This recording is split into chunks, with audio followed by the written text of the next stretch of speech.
This is not Moscow or one of its embassies abroad. It's a roundabout in Niger's capital Niamey.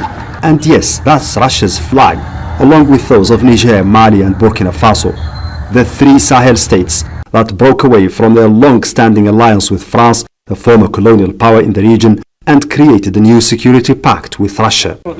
The shift also involved walking away from a similar alliance with the United States. Wasting no time, the Russians are already here. At least 3 military cargo planes with training equipment and personnel have already arrived at the Niamey International Airport.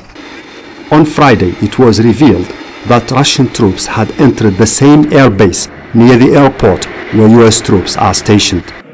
The US Secretary of Defense acknowledged the incident but tried to minimize its importance. The Russians are in a separate compound and don't have access to US forces or access to our equipment.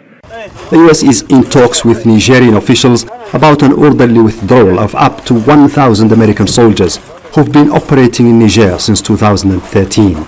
They came here to train Niger's military on battling armed groups. In 2018, the US built Drone Airbase 201 near the northern city of Agadez at the cost of $100 million. Now it has to abandon it. Niger ordered the American withdrawal after a dispute triggered by US envoys reportedly talking about potential measures if Niger's ruling junta wouldn't reconsider plans to have closer ties with Russia and Iran. It's been a consistent US stance since its initial operations in the Sahel region. But the move didn't go down well in Niamey.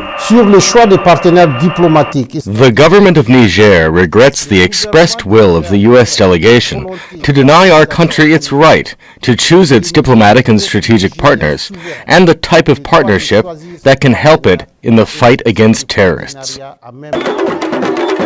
Propped up by a wave of popular antipathy towards Western superpower influence, Niger's military rulers felt emboldened to introduce their new policies in a decisive manner. They'd already kicked out thousands of French and European troops from the country. But when the last US soldiers leave, some fear that Niger's under-equipped and under-prepared army, with only a few dozen Russian advisors, might fail to hold its ground in the face of a multitude of armed groups that roam the country's 1.3 million square kilometers of desert land.